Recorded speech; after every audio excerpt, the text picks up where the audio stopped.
Mari kita bangkit berdiri, kita angkat kedua tangan kita pada Bapa di surga. Kro matakara nama shande, krima pafakala mataka basande, kro matakada bacakaya rabasande. Bapak, kami datang kepadamu pagi hari ini Tuhan. Terima kasih untuk anugerahmu bagi kehidupan kami. Engkau menjadikan kami ciptaan baru, anak-anak Bapa di surga. Kami menjadi ahli waris kerajaan surga di muka bumi ini. Kami menjadi terang dan garam di tengah-tengah dunia ini. Kami menjadi gereja Tuhan, menjadi Sion, keluarga rohani yang disatukan untuk bertumbuh, untuk dilatih dalam firman Tuhan. Mengenai perubahan kehidupan, mengenai perubahan mental kami, paradigma, cara pandang kami, cara kami berpikir dan mengambil keputusan menjadi sesuai dengan firman Tuhan. Kami berdoa supaya dimensi kuasa Allah, dimensi kerajaan surga, hadirat Tuhan menjadi kami manusia-manusia ilahi yang mengalami pembaharuan di dalam Kristus oleh karena Roh Kudus menjamah kami, oleh karena perkataan-perkataan Tuhan sendiri, yaitu firman Allah yang hidup yang menjamah kami, memperbaharui kami. Tuhan lawa setiap pribadi mengalami terus terobosan di dalam Tuhan. Datang kepada Tuhan dengan hati yang lapar haus akan kebenaran. Tuhan memuaskan hatimu. Tuhan akan memenuhi kehidupanmu dengan air kehidupan dari surga. Tuhan memberkati kehidupanmu. Terima kasih Bapak. Aku berdoa biar jemaat Tuhan, pribadi yang kuat, mengalami sukacita dan kemenangan hari lepas hari, mengalami berkat anugerah Tuhan berlimpah-limpah. Terima kasih Bapak, sehingga semua kami mengalami pertumbuhan rohani Tuhan mulai 30 kali lipat, 60 kali lipat, bahkan sampai maksimal yaitu 100 kali lipat. Terpuji namamu Tuhan. Di dalam nama Tuhan kami, Tuhan Yesus Kristus, kami siap mendengar firman Tuhan. Bersama-sama kita katakan amin. Beri kemuliaan buat Tuhan. Haleluya. Puji nama Tuhan. Sambil kembali Bapak Ibu.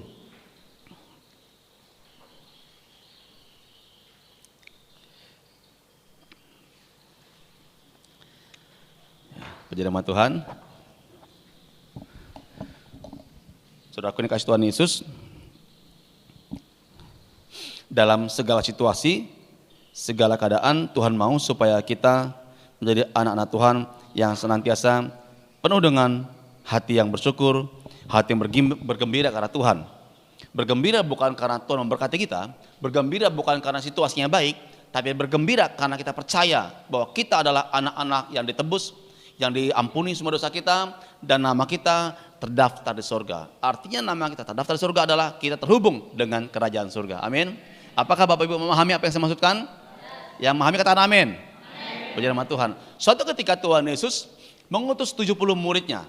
Mereka itu berdua-dua, Tuhan mengembuskan urapan kuasa Allah atas mereka berdua-dua, dan mereka 70 orang ini pergi melayani Tuhan, memberitakan Injil, melenyapkan penyakit, mengusirkan setan. Kepada waktu mereka kembali, mereka bersaksi, menceritakan bagaimana kuasa-kuasa gelapan tunduk kepada mereka. Orang-orang sakit disembuhkan, orang-orang percaya pada Tuhan, kemudian juga orang-orang keterikatan dengan kuasa-kuasa gelapan dilepaskan. Setan takluk kepada nama Tuhan Yesus yang mereka beritakan sehari itu. Memang benar pada waktu kita hidup dalam Tuhan, kita melayani Tuhan, ada kuasa akan terjadi. Hal yang wajar kalau setiap jemaat Tuhan, Bapak Ibu, mengalami dimensi kuasa Allah. Kita memberitakan Injil. Pemberitaan Injil merupakan hal yang lumrah, hal yang biasa, harus menjadi kehidupan setiap jemaat Tuhan. Amin. Menyembuhkan orang sakit, mengusir setan adalah kehidupan yang lumrah, yang sehari-hari harus kita alami setiap hari. Amin. Bukan sesekali, setiap hari. Jemaat Tuhan harus memberitakan Injil, harus melenyapkan penyakit, harus mengusir setan, sehingga banyak orang dibebaskan. Namun Tuhan katakan kepada mereka, janganlah engkau bergembira atau bersukacita karena roh-roh jahat itu takluk kepadamu. Tapi Tuhan mengatakan, ya, iblis itu jatuh seperti kilat ke bumi. Dia udah dikalahkan, betul dia jatuh. Tapi bergembiralah karena namamu terdaftar di surga. Maksudnya Bapak Ibu, bergembiralah karena engkau adalah anak-anak kerajaan surga. Bergembira karena engkau terhubung dengan kerajaan surga. Saudaraku, yang membuat kita bersukacita, bergembira adalah karena kita terhubung dengan kerajaan surga. Dimanapun saudara berada, di tempat pekerjaan, di kantor, lagi usaha kerjaan apa aja, di perjalanan, apapun yang sudah kerjakan, di sekolah, di kampus, lagi pelayanan, atau lagi istirahat, lagi termasuk saudara lagi holiday, lagi liburan, saudara terhubung dengan kerajaan surga. Seharusnya, katakan seharusnya, kita harus terhubung senantiasa dengan kerajaan surga. Amin. Harus memandang kerajaan surga. Apa itu arti memandang kerajaan surga? Harus melihat panggilan Tuhan, harus melihat rencana Allah bagi kehidupan kita. Kita harus hidup di sana. Amin. Kita harus hidup di dalam tujuan Tuhan, dalam rencana Allah. Nah, saudaraku, firman Tuhan berkata bahwa iblis itu mengaum-ngaum, berkeliling seperti singa, mencari orang-orang yang dapat ditelannya. Aumannya seperti menakutkan, aumnya mengintimidasi. Cuma satu caranya mengalahkan auman singa, dengan cara kita nggak mau ditipu oleh serangan, oleh aumannya, oleh tipu dayanya. Jangan lupa, iblis adalah bapa segala pendusta. Itu sebabnya di dalam Tuhan, anak Tuhan tidak boleh ada tipu-tipu. Karena tipuan itu adalah berasal dari iblis, si jahat, dari setan. Kita, iya katakan iya, tidak katakan tidak. Amin. Selebihnya adalah dosa. Kita harus hidup di dalam terang Tuhan. Auman singa itu sering sekali itu berbicara tentang situasi-situasi sekitar kita. Itu auman singa. Hari-hari ini adalah hari-hari di mana terjadi resesi dunia. Ribuan orang-orang satu bangsa pergi keluar negerinya karena negaranya nggak ada harapan untuk hidup. Di negara Sri Lanka baru-baru ini mereka banyak orang keluar. Nggak ada harapan hidup di sana. Nggak ada jaminan kehidupan. Beberapa negara inflasinya sampai 77% lebih, 7,6, 7,8. Bahkan sampai setingkat yang kuat, walaupun masih kuat, tapi sedang menuju kepada penurunan terus secara ekonomi mereka. Bangsa bangkit melawan bangsa. Manusia berusaha mendamaikan situasi kondisi bangsa, tapi firman Tuhan akan digenapi. Bahwa di akhir zaman bangsa akan bangkit melawan bangsa, betul nggak? Kerajaan melawan kerajaan. Ya. Orang tidak peduli tentang beribadah, tentang agama. Orang kasih orang akan semakin dingin. Orang semakin egois. Iblis merusak rumah tangga. Iblis merusak hubungan kakak adik, orang tua anak, besan dan menantu, orang tua mertua. Semua kenapa? Kasih semakin dingin. Karena apa? Karena kasih Allah tidak mereka alami. Seharusnya gereja justru menjadi jalan keluar, menjadi contoh bagi mereka bahwa kasih Allah ada di dalam kehidupan setiap pribadi jemaat anak Tuhan. Di mana anak Tuhan bukan hidup lagi untuk diri sendiri, bukan egois. Dia hidup mengasihi Tuhan, mengasihi sesamanya, menghormati orang tua, udah pasti mengasihi dan menghormati dan menyayangi orang tuanya, mengasihi anak-anaknya, mengasihi kakaknya, mengasihi adik-adiknya. Saudaraku, tapi auman singa ada pola dunia yang senantiasa itu ditujukan kepada orang-orang percaya supaya orang percaya terbelenggu dan jatuh di dalam auman singa, pola dunia. Pergaulan bebas, hidup ketidakbenaran, penuh dengan sengketa, perkelahian, iri hati, nggak ada pengampunan, nggak ada menerima seorang yang lain. Padahal Tuhan berkata, terimalah saudaramu dalam kelemahannya, ampunilah dia, saling mendahului dan memberi hormat, memberi salam. Amin. Itu merupakan ciri anak-anak Tuhan, orang-orang itu harus ada pada kita masing-masing. Amin. Katakan itu harus ada pada hidup saya. Jangan cuma dideklarasikan, tapi harus saudara amalkan atau dilakukan. Baru menjadi kehidupan setelah berulang-ulang dilakukan, menjadi kebiasaan hidup, menjadi gaya hidup, menjadi lifestyle saudara. Saudara akan dikenal. Hidup saudara adalah suka mengampuni, memaafkan, menerima kelemahan orang, tidak menghakimi orang, kemudian juga menerima orang apa adanya. Bukan berarti kompromi dengan dosa loh, dosa kita nggak kompromi. Tidak kompromi. Amin. Tapi kita berintegritas. Ciri anak Tuhan bisa menjaga integritas, bisa menjaga kehidupan dalam Tuhan. Saudaraku, kemudian sering sekali situasi membuat orang menjadi bersungut-sungut. Apalagi kondisi-kondisi dunia yang menekan secara ekonomi dan lain sebagainya, orang menjadi takut dan gentar akan kehidupan dan masa depannya. Padahal ada ayat firman Tuhan kalau kita baca bahwa Tuhan akan melindungi gerejanya dari segala situasi atau hari-hari yang buruk. Siapakah yang masuk gereja? Apakah semua orang percaya pada Yesus? No, bukan. Tapi orang-orang yang mengikuti arahan Tuhan di rumah rohani. Orang-orang yang ikat janji dengan Tuhan, dengan firman Tuhan, dengan orang rohani yang membawa mereka melatih, bukan melatih pelayanan, melatih kehidupannya. Baru pelayanan. Pribadinya mengalami kebenaran firman Tuhan karena dalam Alkitab Tuhan mengatakan jangan takut akan segala sesuatu. Amin. Jangan takut masa depan saudara. Jangan takut keuangan saudara. Pola dunia membuat kita menjadi ragu-ragu dan khawatir. Tidak boleh ada ragu-ragu khawatir dalam hidup kita. Kita melangkah dengan percaya, dengan ucapan syukur. Saudaraku, kita percaya bahwa kita harus mengucap syukur kepada Tuhan. Kita percaya bahwa kita anak Bapa di surga, maka kita ada di surga. Karena itu kita mengucap syukur dalam segala situasi, dalam segala keadaan. Biarlah ini menjadi kehidupan kita jemaat Tuhan bersama-sama. Saya akan bagikan beberapa firman Tuhan. Kita melihat 1 Tawarik pasal 16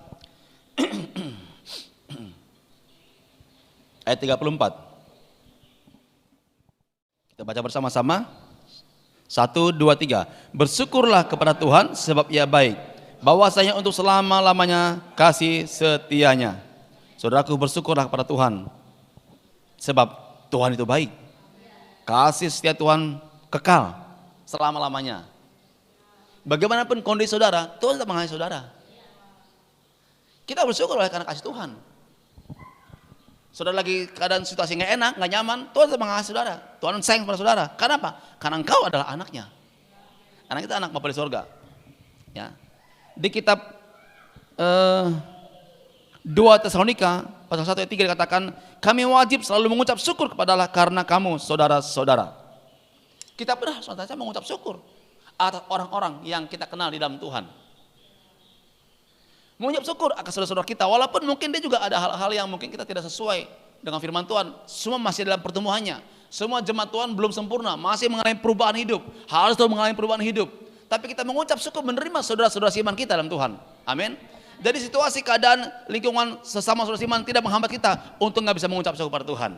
Tidak menghambat saudara untuk tidak menjadi maju dalam Tuhan. Tapi segala situasi saudara datang kepada Tuhan dengan pengucapan syukur. Katakan amin. Puji Tuhan.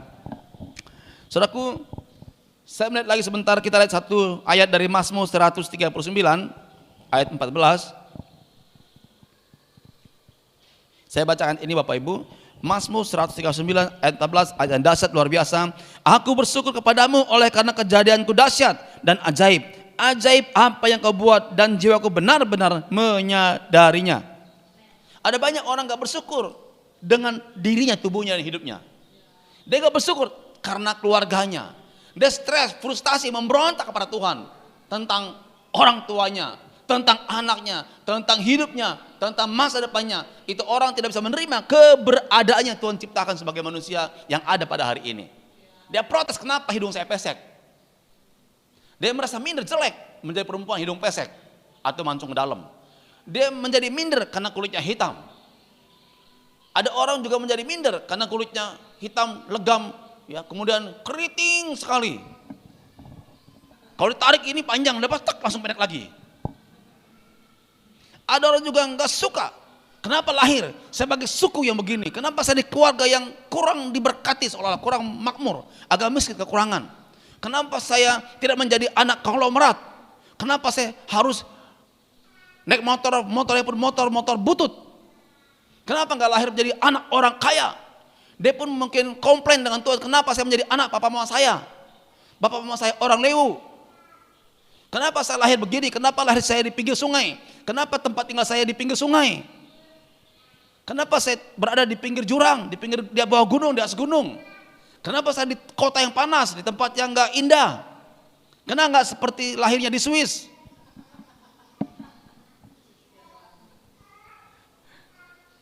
Ada banyak orang masih gampang dipengaruhi oleh situasi-situasi itu. Ini gambaran orang-orang yang tidak bisa menerima keberadaannya yang Tuhan ciptakan dia. Tapi pemazmur Daud mengatakan, aku bersyukur padamu oleh karena kejadianku dahsyat. Saudara tahu Daud? Anak bungsu 8 bersaudara. Abang-abangnya dikirim ke pelatihan militer, sekolah militer. Gagah, jagoan. Waduh, orang hebat. Daud si bungsu ini enggak dikirim sekolah militer, enggak disekolahin, disuruh mengembalakan 2 ekor, 3 ekor kambing domba di padang belantara. Padang belantara jangan saudara pikir seperti mungkin di Kalimantan padang belantara hutan rimba di sini ya. Di Pulau Jawa lah padang belantara, rumput bagus, ini kayak taman, rumputnya bagus ya. Dikasih makan, dombanya pagi-pagi keluar semua, lalu nanti sore-sore jam 3 pulang ke kandang semua. Ya, lalu sambil nyambil rumput, kemudian dikasih lagi di kandangnya makanan-makanan, domba itu rumput-rumput yang segar. Apalagi padang rumputnya di pinggir danau. Pasti indah, senang sekali. Sudah pikir gembala domba ini dia mengembalakan domba dibawa dari kandang keluar ke pinggir danau, makan rumput-rumput. Saya sedang membayangkan apa yang pernah saya alami. Saya melihat orang mengembangkan domba di pinggir danau. Danaunya bukan ada buaya, ada ular piton, enggak, bersih, bagus, rapi kayak taman gitu ya. Di atas itu bukit-bukit semua, lalu kebun teh semuanya. Oh bagus sekali pokoknya, sejuk. Lalu yang mengembangkan domba ini dia bawa bekal buat makan siang. Kalau dia anak sekolah sambil baca buku, pelajaran sekolahnya. Dia bawa layangan lalu main layangan, itu yang saya lihat. Itu di Jawa Barat. Lalu sore pulang. Namun gembala domba di zaman dahulu, di sana bukan begitu, di padang gurun. Saudara pikir itu hanya rumput? Enggak, rumput jarang. Pasir dan juga tanah-tanah berpasir, kerikil, batu begitu. Sedikit rumput. Jadi itu berharga makanan. Lalu banyak, ada ular derik, kalau zaman dulu ada singa. Kami pernah melewati padang gurun, kami ketemu di daerah apa tuh? Di daerah padang gurun Sinai, di bukit-bukit kami ketemu kambing gunung. Kami begini, kambing gunung ada di sini. Kami ketemu. Nah zaman dulu mungkin ada singa juga, ada beruang juga. Yang mengincar memangsa, bukan cuma dombanya, termasuk Daudnya juga mau dimangsa. Daud mengalami ancaman. Daud apakah tertulis dia komplain di Alkitab? Dia protes. Tuhan, kenapa aku gak sekolah militer? Kayak abang-abangku. Aku anak bungsu, biasanya anak bungsu disayang orang tua, ini enggak, disuruh. Dan sudah mengembalakan domba di sana bukan pergi pagi pulang sore. Berminggu-minggu di sana, dingin. Bagaimana bertahan hidup? Oh, kalau musim badai dingin. Angin kencang, musim dingin, dingin. Kami pernah nginep di contoh di Gurun Sinai. Di bawah Gunung Sinai, di hotel memang itu nggak perlu es, nggak perlu AC, lebih dingin daripada saudara minum air dari kulkas, dingin luar biasa, sampai gemetaran kita, dingin sekali. Di bawah kaki Gunung Sinai, di mana di atasnya ketika Musa menerima 10 perintah Tuhan, itu dalam 2 loh batu oleh Tuhan sendiri. Di kaki Gunung Sinai itu kami nginap, dingin luar biasa kalau malam, dingin sekali. Saudara bayangkan itu di hotel. Lah kalau di padang terbuka, di gunung-gunung, mengembalakan domba, dingin. Belum menyiapkan makanan. Tetapi Daud mengatakan, aku bersyukur padamu oleh karena kejadianku dahsyat. Dia enggak protes, kenapa kau begini, kenapa begitu, kenapa begini, enggak. Dia mengucap syukur. Saudara, mengucap syukur itu membuat dimensi rohani saudara menjadi naik. Penuh percaya pada Tuhan. Mengucap syukur walaupun makanan mungkin sederhana, walaupun mungkin gaji, penghasilan saudara, usaha saudara, sepertinya seolah nggak cukup, tapi aku percaya. Kalau aku percaya Tuhan memberkatiku, aku beri persepuluhan, mengembalikan persepuluhan per Tuhan, aku menghidup per Tuhan, aku mengatur keuanganku. Aku percaya Tuhan memberkatiku. Tuhan memberkati. Lihat Daud. Sudah pikir Daud ini dikirim makanan bapak ibunya? Oh dikirim makanan, gitu? Nggak ada. Nggak bisa kayak sekarang kita mesen kayak online kirim makanan, ya nggak bisa. Ya datang beruang sama singa. Tetapi Daud dia bisa bertahan dalam kondisi begitu, bahkan dia menerobos. Artinya menerobos, mentalnya kuat sehingga muncul kata-kata ini. Apa yang kau buat dan jiwaku benar-benar menyadar. Dia sadar, menyadarinya. Dia bersyukur. Saudara perlu menaikkan ucapan syukur atas kebenaran kita, atas orang tua kita, kejadian kita dahsyat. Amin. Nggak usah komplain warna kulit, rambut lurus, keriting, keribo. Nggak usah komplain lahir sebagai orang tua di mana, suku apa. Nggak usah komplain kepada siapapun juga. Amin. Mengucap syukurlah kepada orang tua, harus menghormati, sayang pada orang tua. Mengucap syukurlah, mengasihi, menyayangi adiknya, adiknya hormat pada kakaknya, pada abangnya, kakaknya mengalah pada adiknya. Mengucap syukurlah, tidak boleh ada egois. Oh guys, amin. Harus penuh pengampunan, penuh kasih sukacita. Amin. 1 Tesalonika pasal yang ke-5 ayat ke-18 dikatakan, mengucap syukurlah dalam segala hal, sebab itulah yang dikehendaki Allah di dalam Kristus Yesus bagi kamu. Dalam segala situasi, dalam segala keadaan, mengucap syukurlah. Amin. Bersyukur. Saudara makan apa? Bersyukur. Pekerjaan apa? Bersyukur. Sedang pelayanan juga ada tantangan, tetap bersyukur. Saudaraku, itu yang Tuhan kehendaki, yaitu kita senantiasa mengucap syukur pada Tuhan. Di 1 Korintus pasal 1 ayat keempat, Rasul Paulus berkata, aku senantiasa mengucap syukur kepada Allahku karena kamu, atas kasih karunia Allah yang dianugerahkannya kepada kamu dalam Kristus. Di dalam pelayanan pun kita harus mengucap syukur kepada Allah, karena orang-orang kita layani atas kasih karunia Tuhan yang Tuhan berikan, Tuhan anugerahkan kepada orang-orang yang dilayani. Pelayanan juga harus mengucap syukur. Semua jemaat jiwa-jiwa bagaimana kondisinya harus mengucap syukur. Tidak boleh seorang pelayan Tuhan mengucap syukur karena jemaatnya orang kaya-kaya semua, orang pintar-pintar semua, ulu kota semua gitu ya. Yang pintar-pintar, diajak ngomong apa langsung nangkap semua. Tapi begitu ada jemaat yang 4-5 kali aja nggak ngerti-ngerti, rada belet sedikit ya, nangkapnya juga agak lambat dan pasif-pasif. Ditanya diem semuanya.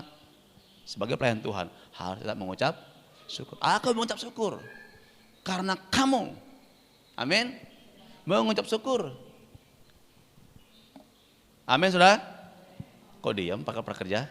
Amin, amin. Coba para pekerja tersenyum mukanya. Para pekerja pelayan Tuhan harus sering tersenyum. Senyum itu membawa hati yang damai. Amin. Anak PA-nya, jemaat lainnya pasti bersuka cita. Kenapa? Hamba Tuhan yang melayaninya murah senyum, tidak suka cemberut dan marah-marah. Dijauhkanlah amit-amit dari kita semua. Amin. Haleluya. Aku mengucap syukur karena kamu. Tuhan bilang, kata Petrus, kata Paulus. Karena ada kasih Tuhan yang Tuhan anugerah kepada kamu di dalam Yesus. Ada anugerah Tuhan yang Tuhan siapkan dan Tuhan curahkan kepada setiap orang yang sudah layani. Asyik kita ada kasih karunia Tuhan. Ya. Jadi senantiasa kita harus mengucap syukur kepada Tuhan. Mari kita lompat lihat firman Tuhan dari kitab Filipi pasal 4 ayat yang ke-6. Ini ada ayat hafalan. Dapat semua? Mari kita baca bersama-sama. 1, 2, 3. Janganlah hendaknya kamu khawatir tentang apapun juga, tetapi nyatakanlah dalam kepada Allah dengan doa dan permohonan dengan ucapan syukur. Jangan lagi khawatir ya. Kalau udah ngerti firman ini, udah pernah baca ayat ini, sudah menghafalkannya, saudaraku, kita seyogyanya tidak lagi khawatir akan segala sesuatu tentang apapun juga. Tapi sampaikan pertuan dalam doa kita, segala keinginan kita dengan doa dan dengan pengucapan syukur. Apa yang bersyukur? Berserah penuh pada Tuhan, percaya penuh pada Tuhan. Jangan khawatir akan hidup kita. Apalagi jangan khawatir untuk anak-anak youth yang usianya siap untuk mau mendapat pasangan hidup, tentang pasangan hidup. Tuhan pasti berikan pasangan hidup kepada orang yang dengar-dengar, yang tak mendengarkan arahan Tuhan. Orang yang sungguh-sungguh dapat orang yang sungguh-sungguh. Tapi orang yang gak sungguh-sungguh, bagaimana dia mengerti kehendak Tuhan. Amin. Ajar anak-anak saudara sejak muda, sejak pelajar, sejak kuliah, menjadi orang-orang yang takut akan Tuhan, mengucap syukur. Jangan biasakan bergaul bebas, jangan biasakan berpacar dengan sembarangan orang. Harus beritahu dia orang yang mulia, berharga di mata Tuhan. Jangan biarkan dia bandel jalan sendiri. Orang tua harus mengajarkannya. Bukan hanya pembimbing rohani, pembimbing PA. Orang tua, abang, kakak juga punya orang penting bagi adiknya atau anak-anaknya juga. Bersyukur kepada Tuhan. Ya, senantiasa. Saudaraku, pengucapan syukur kita pun harus kita tunjukkan di depan orang-orang lain. Maksudnya apa sih? Saudara harus kelihatan, kalau saudara orang yang mengucap syukur di dalam pekerjaan, di sekolah, di kampus, dimanapun saudara berada, tata keluarga, saudara senantiasa bawa senyum. Maka saya katakan tadi, kita harus tersenyum. Amin. Itu mengucap syukur. Tersenyum bukan berarti dompet tebal, uang banyak, bukan. Tersenyum bukan berarti cuma beres semua, bukan. Tersenyum apa? Itu artinya percaya. Dia tenang. Amin. Coba kalau ada tantangan kegelisahan, ada problem. Saudara cemberut, tegang. Oh, makin stres. Betul nggak? Coba tantangan, problem. Saudara tenang, senyum. Yang lain kenapa? Ikut tenang semua. Orang tua, senyum. Bapak ibunya percaya pada Tuhan. Anak-anak nggak khawatir. Betul tidak?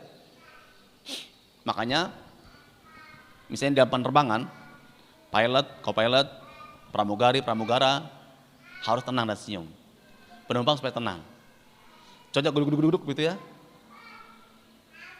Enggak boleh bilang, bahaya nih para penumpang semua. Ini cuaca buruk sekali. Nah, enggak boleh begitu. Nah, cuaca buruk tuh. Lemnya lepas ya. Tidak boleh salah kata-kata. Betul tidak? Supir bis harus senyum, tenang. Kalau cemberut dia kan bawa ugal-ugalan, penumpang pun takut. Ini bagaimana nih? Sampai kita atau sampai ke dalam jurang nanti? Harus tenang. Betul tidak? Makanya supir-supir bus di luar negeri itu pakai dasi rapi. Kami pernah naik bus di luar negeri itu, pakai dasi rapi, keren gitu. Senyum, murah senyum. Enggak, tidak pakai kaos oblong. Ya, sisirnya enggak, rambutnya berantakan, enggak sisiran, bau, enggak begitu, rapi bersih, senyum tenang. Body language pas tubuhnya juga menyenangkan.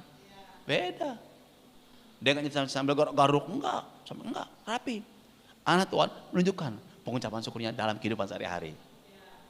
Dalam pekerjaan, di dalam pelayanan, dalam rumah tangga, dalam urusan apapun juga, tunjukkanlah kita orang-orang yang mengucap syukur.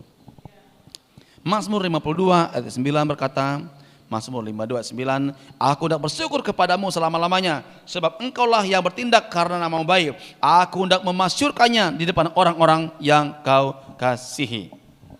Kita masyurkan nama Tuhan. Ketemu keluarga, kita nggak memberitakan kabar buruk.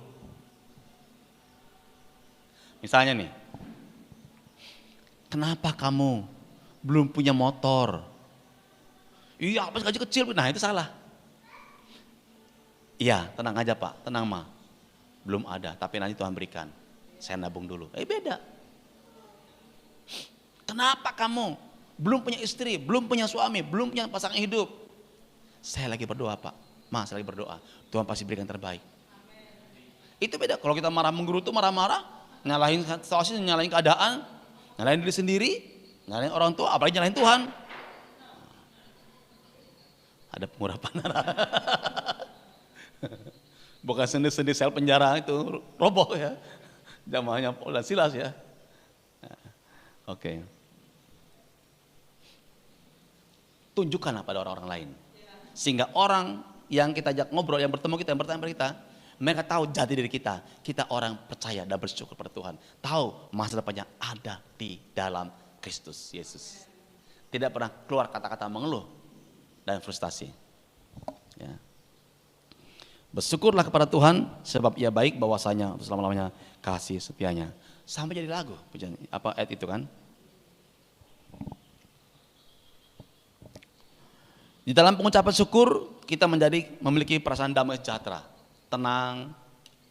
Coba kalau nggak mengucap syukur, marah-marah, kesel, menggerutu, kita nggak tenang. Yang mendengar pun nggak tenang. Kenapa? Ada gelombang dari batin jiwa kita yang disampaikan kepada orang-orang. Maka orang melihat muka kita, mata kita, mulut kita, mimik muka, aura wajah kita, tingkah laku kata-kata kita. Dia menerima gelombang itu, gelombang yang negatif. Sehingga apa? Dia pun menjadi nggak enak, grogi, kemudian jadi semua jadi mencekam dan menakutkan. Sebagai orang tua, ayah dan ibu harus murah senyum kepada anak-anak. Supaya anak-anakmu jangan menjadi anak-anak yang tegang dan ketakutan dan kaku. Sebagai pelayan-pelayan Tuhan harus menjadi orang yang murah senyum kepada orang-orang lain. Supaya orang yang menerimanya bisa menerima dengan tersenyum juga dalam Tuhan. Amin. Seorang guru, seorang dosen juga harus orang yang murah senyum. Sehingga murid-muridnya, mahasiswa yang diajar, mereka menerima pelajaran dengan baik, dengan nyaman. Amin. Haleluya, puji nama Tuhan. Di Kolose 3:15, hendaklah damai sejahtera Kristus memerintah dalam hatimu, karena untuk itulah kamu telah dipanggil menjadi satu tubuh dan bersyukurlah. Damai sejahtera Kristus harus menjadi raja, harus berkuasa, harus memerintah di dalam hatimu. Hati saudara penuh dengan damai sejahtera, maka yang perlu memuji menyembah Tuhan, mengucap syukur supaya damai hati kita. Memerintah, kalau dia memerintah, maka kita keluar aliran air hidup dari hidup kita, dari kata-kata kita, ada aliran hidup dengan sukacita dan damai sejahtera. Di Mazmur 86 ayat 12, pemazmur juga berkata, aku hendak bersyukur kepada Tuhan, ya aku hendak bersyukur kepadamu ya Tuhan Allahku dengan segenap hatiku, dan memuliakan namamu untuk selama-lamanya. Selama-lamanya. Seumur hidup kita harus mengucap syukur. Apakah saudara bisa bersyukur dengan hari-hari saudara lalui? Pertanyaan sekali lagi. Apakah saudara bisa bersyukur dengan situasi yang saudara lewati hari lepas hari? Saudara jawab dalam hati saudara sendiri. Apakah engkau bersyukur? Bersyukur apa? Menerima apa yang kita alami. Kita nggak kurang kepercayaan kita akan kasih, akan pemeliharaan Tuhan atas situasi-situasi yang kita alami. Kita percaya, tetap percaya. Kita bersyukur kepada Tuhan senantiasa. Ya. Di kitab Yunus pasal 2, mari kita lihat ayat yang 9. Yunus 2 ayat 9. Tetapi aku dengan ucapan syukur akan kupersembahkan korban kepadamu. Apa yang kunazarkan akan kubayar. Keselamatan adalah dari Tuhan. Dalam kita memberikan pengucapan syukur, persembahan harus dengan pengucapan syukur. Dalam kita bernasar harus dengan pengucapan syukur.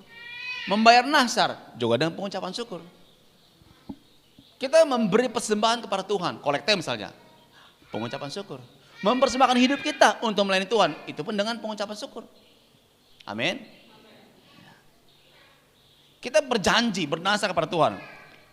Lalu kita tepati, misalnya begini, nanti kalau saya kuterima kerja, ini nazar ya, saya ingin lebih sungguh-sungguh mengasihi melayani Tuhan. Nah itu dibayar nazarnya. Dijanji kepada Tuhan. Nanti kalau saya dapat pasangan hidup, saya akan memberikan hidup saya untuk mengasihi Tuhan lebih sungguh-sungguh lagi. Nah itu nazar. Nanti kalau saya panen pertama, maka semua hasil panennya saya berikan kepada sebagai persembahan sulung. Itu adalah nazar. Tepati nazar saudara. Amin. Dengan pengucapan syukur. Jangan berdalih. Nanti kalau aku berikan semua persembahan sulung, saya nggak punya apa-apa. Nah, saudara nggak percaya. Saudara pikir Tuhan nggak bisa memberkati saudara. Tetap pengucapan syukur. Ya, pengucapan syukur. Itu dalam kita memberikan persembahan ataupun juga katakan kita menolong orang, memberikan uang pada orang yang membutuhkan, mentraktir orang, saudara Siman apalagi dengan pengucapan syukur. Saudara, Tuhan akan memberkati saudara juga. Berkali-kali ya waktu ngajak pranikah Elvin dan Windy, saya menyampaikan kami ngajak makan, mereka makan habis kelas pranikah. Ngajak makan, kita makan keluar. Kemarin saya sampaikan. Hari itu juga dia nggak tahu.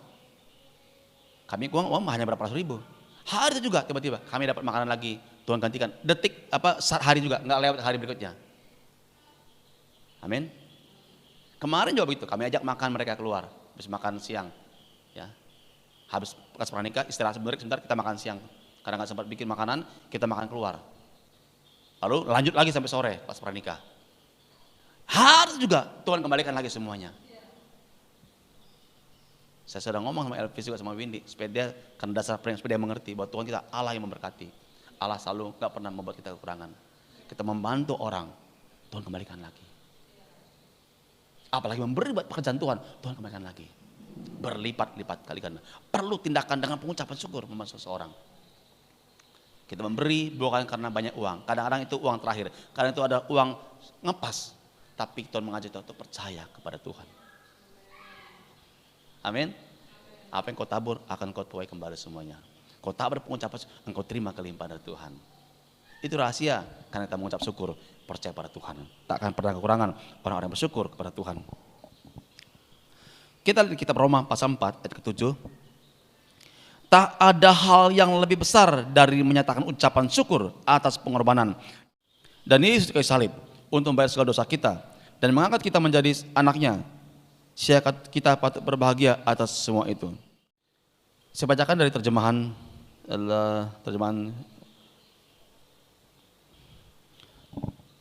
baru ya. Berbahagialah orang yang diampuni pelanggarannya dan yang ditutupi dosa-dosanya. Jadi nggak ada yang lebih besar ucapan syukur kita selain karena pengorbanan Yesus kayu salib. Membayar semua dosa kita dijadikan anaknya.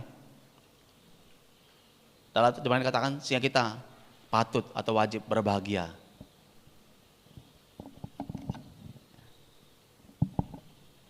Jadi saudaraku, kita bersukacita berbahagia karena kita diampuni semua dosa kita. Diterima kita, itu membuat kita damai, plong, tenang. Itu yang disebut dengan nama kita terdaftar di dalam surga. Apapun situasi yang saudara alami tidak mengubah kasih Tuhan bagi saudara. Cukup kita bisa bersyukur apapun juga. Kita percaya masa depan kita ada.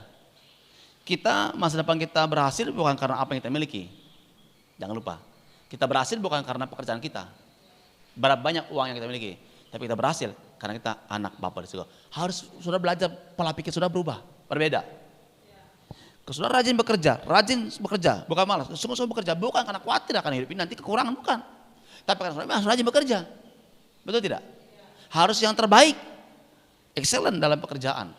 Kenapa orang rajin kuliah? Bukan supaya dia nanti masa depannya cerah, karena supaya dia takut gak berhasil, tapi supaya dia terang. Memang harus begitu. Harus banyak belajar. Tetapi kita percaya sebagai anak-anak Bapa di surga, Tuhan akan memberkati kita. Memberikan masa depan penuh harapan. Kadang-kadang anak-anak Tuhan dalam situasi yang susah, dalam kondisi keuangan yang susah, pas-pasan, dalam kondisi pekerjaan atau usaha mungkin enggak menjanjikan lagi, dia mulai bimbang sehingga dia pergi dari rumah rohani. Dia pergi dari panggilan Tuhan dari pelayanan. Dia pergi meninggalkan pekerjaan Tuhan, enggak melayani Tuhan lagi. Dia pergi bahkan tidak lagi gereja. Dia pergi bahkan tidak lagi makin jauh, enggak lagi ikut Tuhan Yesus. Dunia semakin menyeretnya, semakin jauh, semakin jauh. Padahal Tuhan mau kita harus bertumbuh 30 kali lipat, 60 kali lipat, 100 kali lipat. Harusnya makin bertumbuh, makin berbuah. Tapi orang makin jauh, makin jauh, makin jauh. Kenapa? Kena au manusia tadi, ditipu oleh si iblis. Amin. Jangan takut. Jadi bagaimana? Apa solusinya? Datang kepada Tuhan, berdoa dan pengucapan syukur. Mulai ucapkan firman Tuhan, janji Tuhan dideklarasikan. Sampai batin saudara mengalami damai sejahtera. Menjadi kehidupan. Saya sehat, saya pulih, saya sembuh. Harus begitu ngomongnya. Saya diberkati, saya berlimpah-limpah. Enggak kekurangan apa-apa. Karena saya anak Tuhan Yesus. Saya bekerja, pekerjaan saya diberkati Tuhan. Apapun nanti hasil pekerjaan saudara, saudara mengatakan, enggak bisa dihapus nama saya kehidupan surga. Enggak bisa dibatalkan bahwa saya anak Bapa di surga. Amin. Itu dasar firman Tuhannya. Ya. Di Ratapan pasal 3 ayat 22 dan 23. Tak berkesudahan kasih setia Tuhan, tak habis-habisnya rahmatnya. Selalu baru tiap pagi, besar kesetiaanmu. Saudara Tuhan Yesus, kasih Tuhan tidak pernah berkesudahan. Enggak habis-habis anugerah Tuhan itu. Selalu baru tiap pagi. Kasih Tuhan, apakah masih kurang? Udah firman Tuhan enggak berkesudahan. Tiap pagi selalu ada yang baru terus. Apakah masih enggak percaya? Apakah saudara tetap bersungut-sungut? Apakah mau ditipu oleh pola dunia, tantangan dunia? Tentunya tidak, bukan? Saudara bisa paham? Yang paham katakan amin. Saudara mau bangkit mengasihi Tuhan?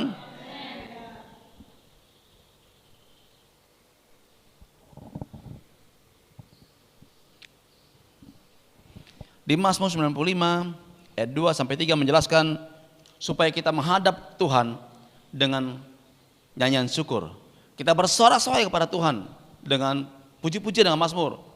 Tuhan adalah Allah yang besar. Dia raja mengatasi segala-galanya pokoknya gitu loh. Saudara datang kepada Tuhan dengan pengucapan syukur. Dengan sorak-sorai. Mengapa kok ibadah raya ada puji-pujian, ada tepuk tangan, ya, ada tari-tarian, mengucap syukur. Itu bicara apa? Karena kita percaya pada Tuhan. Pengucapan syukur itu bukti bahwa orang percaya pada Tuhan. Dia nggak bimbang akan penyertaan Tuhan. Dia berucap syukur. Dia berserah penuh kepada Tuhan.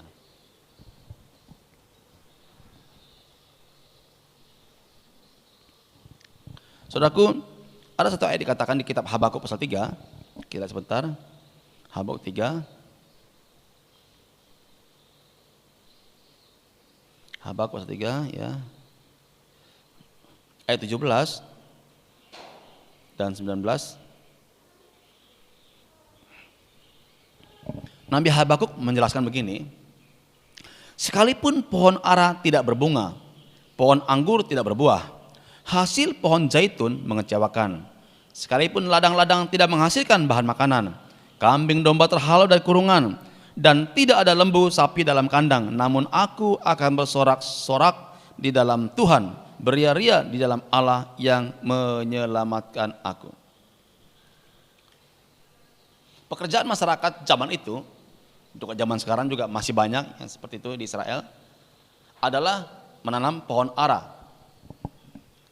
Pohon ara nggak berbunga, jangan berbuah, berbunga pun tidak. Ya. Memang di tempat kita di sini, di pulau ini pun di kampung-kampung ada pohon ara, tapi agak beda sedikit pohon aranya. Itu pohon ara dari kampung, dari ya.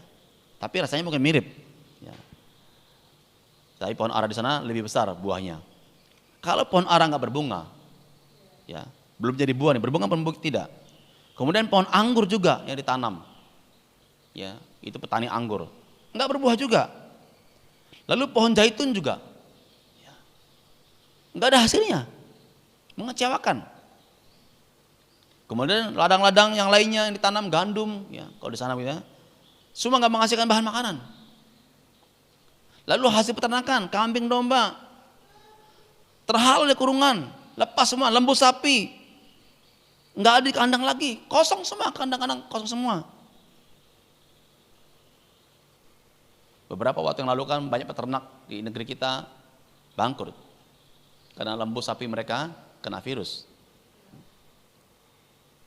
Beberapa peternak itu rugi, satu desa dikumpulkan bisa miliaran kalau ternaknya banyak. Ini pun dialami oleh Nabi Habakuk dan dia menceritakan. Kalaupun aku mengalami semuanya paceklik, semuanya habis-habis nggak ada apa lagi. Bahkan mungkin minus. Tapi ada satu deklarasi dia, ayat 18. Namun aku akan bersorak-sorak di dalam Tuhan, beria-ria di dalam Allah yang menyelamatkan aku. Dia percaya Allah menyelamatkan aku di situasi ini. Amin saudara? Saudara, bisakah, maukah saudara bersuka cita, bersorak-sorai, mengucap syukur walaupun minus keuangan saudara? Saya tidak mendoakan begitu. Sebalik saudara supaya diberkati. Tapi kalau kita menghadapi tantangan situasi yang sulit sedemikian rupa, apakah engkau tetap bisa bersuka cita? Mengucap syukur? Amin. Di dalam pelayanan pun sering sekali kita mengalami tantangan, kesulitan, bahkan aniaya. Apakah sudah marah atau mengucap syukur? Saya pernah pelayanan, mobil itu digores sama orang kampung, kayu. Harus cat lagi. Nggak pernah marah tuh. Ucap syukur. Banyak dikempesin, dibocorin. Dan tidak tukang tambal. Mengucap syukur. Tantangan melayani Tuhan, harga dipakai melayani Tuhan. Pernah juga pergi pelayanan, pulang mobil kena baret-baret, tetap mengucap syukur. Saudara, pelayanan pergi naik motor, ya, lewatin lumpur, mungkin jatuh, apakah sudah mengeluh kesah? Tetap mengucap syukur. Kalau nggak bersyukur, nggak ada upahnya. Bersyukur pada Tuhan. Saya 2 kali naik motor, istri saya naik motor 9 jam, jatuh pernah ngalamin 2 kali. Di bukit-bukit, di gunung-gunung, di pedalaman. Saya baru saja pindah ke pulau ini, meninggalkan pekerjaannya dan di Jakarta dan lalu dengan saya layanan Tuhan, jatuh. Jalan licin. Karena ban motor itu hanya pas untuk ban motor. Kalau ulah dikit, ulah bawahnya jalannya begini, bergelombang. Ya jatuh. Karena kami bukan pemain sirkus yang bisa gitu ya, segala situasi.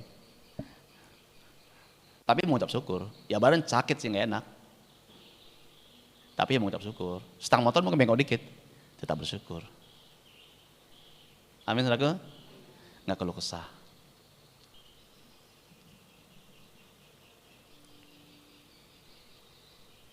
Pernah juga uang tinggal sedikit sekali, ada orang membutuhkan uang untuk beli obat, kita kasih semua uang kita yang ada yang besarnya, tinggal receh-receh, dan kami tak pergi keluar kota pelayanan sepeda motor, tetap bersyukur.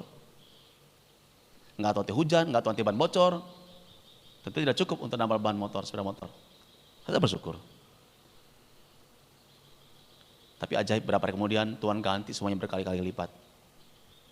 Yang kami berikan untuk beli obat, hanya beli obat untuk seorang anak kecil, Tuhan kembalikan bisa hidup untuk 3 bulan. Berkali-kali lipat. Saudaraku, walaupun minus, kambing domba nggak ada, lembu sapi nggak ada, pohon ara nggak berbunga, ya belum berbuah, bunganya pun nggak ada. Ya kalau sekarang mungkin saudara musim durian, kalau durian kami nggak ada bunganya. Kita yang melihat pohon durian orang berbuah, orang makan durian, kita hanya menonton saja.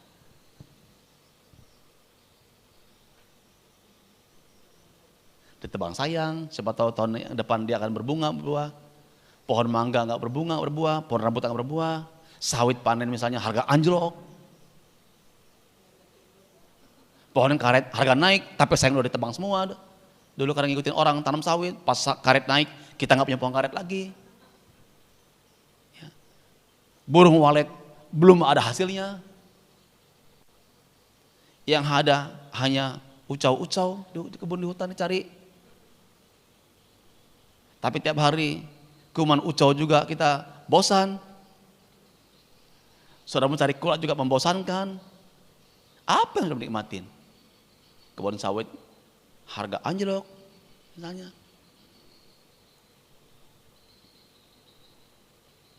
Ada beberapa daerah di Indonesia, daerah pertanian sayur-sayuran. Kadang-kadang kalau harga sayur itu anjlok minus, kalau dia panen rugi. Ngupah karyawan memanennya pun sudah lebih besar daripada dijualnya.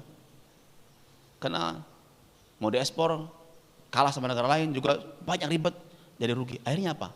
Semua sayur itu digiring pakai traktor, dihancurin semua, res, nggak dipanen. Kecuali yang punya kebun untuk makan sendiri.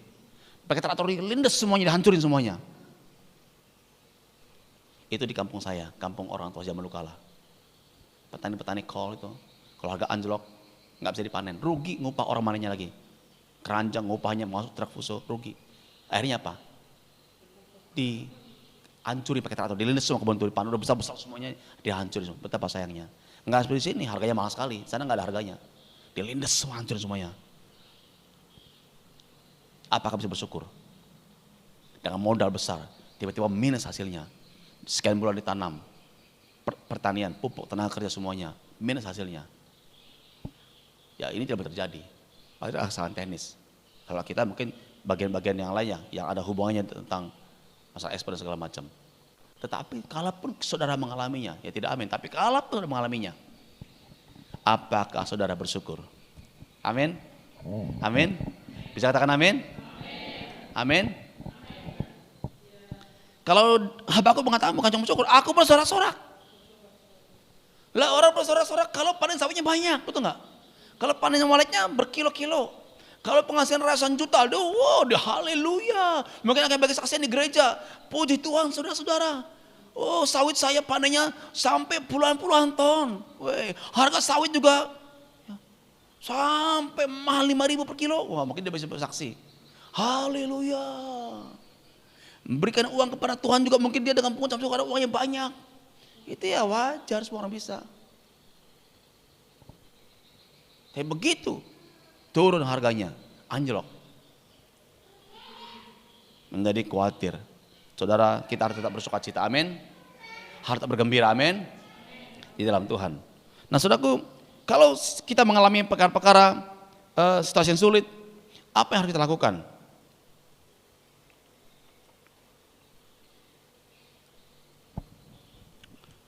Saudaraku, saya teringat tentang kisah kehidupan dari Naomi, Ruth dan Naomi. Waktu itu Naomi ada kelaparan di tanah Israel, itu ada di kitab Rut 1, ayat 1 mulai. Pada zaman para hakim memerintah, ya, ada kelaparan di tanah Israel. Lalu pergilah seorang dari Bethlehem, Yehuda, beserta istrinya dan kedua anaknya laki-laki ke daerah Moab untuk menetap di sana sebagai orang asing. Nama orang itu ialah Elimelech, itu adalah suami dari Naomi. Nama istri Naomi dan nama kedua anaknya Mahlon dan Kilion. Semuanya orang-orang Efrata dari Bethlehem Yehuda. Ya. Mereka tinggal di tanah Moab, diam di sana. Kemudian suaminya Elimelech meninggal. Ya. Kemudian Naomi itu tinggal dengan kedua anaknya. Kemudian kedua anaknya mengambil perempuan orang Moab. Yang pertama namanya Orpa, yang kedua namanya Ruth. Mereka tinggal 10 tahun di sana, di tanah Moab. Akhirnya mati juga kedua anaknya laki-laki, Mahlon dan Kilion. Sehingga Naomi itu tinggal dengan kedua menantunya. Saudaraku, lalu dia siap-siap ngumpul dari Moab kembali ke tanah Israel, ke daerah Bethlehem tadi. Ya, karena dia mendengar bahwa daerah Israel sudah Tuhan pulihkan, enggak lagi mengalami resesi ekonomi. Saudaraku, Naomi mengatakan kepada kedua menantunya di ayat ke-8, pergilah pulang masing-masing ke rumah orang tuamu, gitu, keluargamu. Lalu dia mengatakan kiranya Tuhan menunjukkan kasih padamu. Lalu dikatakan kamu teruskan masa depan masih ada, engkau pun belum punya anak, nikah lagi nanti cari suami, kira-kira begitu.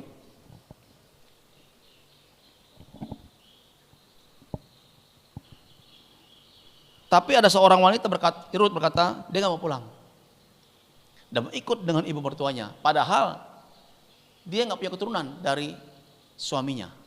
Harus dia pulang ke tempatnya dan menikah lagi. Itu yang wajar kan?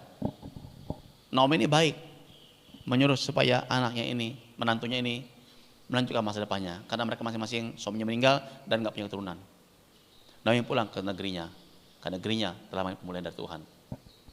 Orpa langsung ya terima kasih ke ibunya, terima kasih, ya langsung kamsia, sia gitu ya, terima kasih, langsung pulang. Tapi Ruth tidak mau pulang, nggak mau beranjak. Dia berkata, kemanapun engkau pergi ibu, aku bersama dengan engkau. Allahmu lah Allahku. Aku tidak mau meninggalkan engkau, aku bersama-sama dengan engkau. Singkat cerita, mereka kembali ke tanah Israel, ada Bethlehem. Akhirnya Ruth bekerja, mengambil sisa-sisa panen daripada seorang pengusaha pertanian namanya Boas. Tuhan rekayasa menjamah hatinya Boas sehingga dia tertarik kepada Ruth dan akhirnya mengambil dia menjadi istri yang melamarnya. Kita cerita, saudara tahu, Ruth diberkati menjadi istri pengusaha kaya dan bahkan garis keturunannya secara jasmani lahirlah Tuhan Yesus Kristus dari Bethlehem. Nah, saudara, Tuhan Yesus Kristus apa yang masuk sini? Kalau sudah mengalami satu hal yang sulit, harus tindakan. Tindakan apa? Kalau engkau meninggalkan panggilan Tuhan, meninggalkan pelayanan, meninggalkan jalan-jalan Tuhan, berbalik kepada panggilan Tuhan. Dulu Naomi salah ketika baca klik di Bethlehem di tanah Israel. Dia pergi mau tanpa arahan Tuhan dengan suaminya. Suaminya sana meninggal. Dua anaknya meninggal juga. Lihat kan orang yang Tuhan akan nggak menerima apa-apa. Habis semuanya. Cucu pun nggak ada, semua nggak ada. Pas tanah tempat ditinggal itu dilamar Tuhan, pas pelayanannya, pas gerejanya semula mengalami revival, dia sadar, dia mau pulang. Satu mantunya nggak mau, tetap melanjutkan perjalanannya dengan pola pikir sendiri. Tapi bersyukur satu penantunya mengikuti pola hidup dari Naomi. Dia katakan, aku bersama engkau mama, kemana engkau pergi, aku ada di sana. Bangsamu lah bangsaku, Allahmu lah Allahku. Jika janji dengan Tuhan, dengan orang yang mau kembali kepada Tuhan, orang yang mau balik kepada Tuhan, mau perubahan, bukan cuma dia, kepada orang-orang di sekitar dia. Saudara mengenai pemulihan kehidupan saudara, keuangan saudara, pekerjaan saudara, masa depan saudara, engkau berbalik jalan-jalan jahat yang keluar. Kembali ke tanah perjanjian, kembali ke rumah rohani, kembali kepada rencana Tuhan, kembali kepada pelayanan Tuhan. Maka saudara akan dipulihkan Tuhan kehidupanmu, masa depanmu, bahkan akhirnya bukan cuma masa depan. Bahkan Ruth menjadi nenek moyangnya secara manusia, Tuhan Yesus Kristus. Kalau saudara mau berbalik dari cara yang salah, kembali pada Tuhan, orang rohani, jika janji dengan Tuhan, dengan orang yang mau pesan Tuhan, itu Naomi mau pesan Tuhan tadi. Dan pulihkan hidup saudara, keuanganmu akan diberkati Tuhan, dipulihkan Tuhan seperti dengan Ruth. Ya. Naomi pun sama pemulihan, dia menjadi mertua konglomerat dan bahkan dia kembali di tempat yang seharusnya dia berada. Ini bicara rumah rohani, ini bicara Zion. Kemudian apa terjadi? Dia melahirkan generasi-generasi yang membawa perubahan dan terobosan. Tuhan mau, Bapak Ibu jemaat Tuhan, engkau mengalami seperti Naomi, bahkan seperti Ruth. Puji nama Tuhan. Itulah firman saya sampaikan kepada saudara pada hari ini. Diberkati orang datang kepada Tuhan dan melakukan firman ini dengan sungguh-sungguh. Diberkati orang terus mengejar Tuhan dengan sungguh-sungguh, dengan gila-gilaan, dengan habis-habisan, dengan segenap hatinya, mengasihi Tuhan, melayani Tuhan. Mari kita berdoa.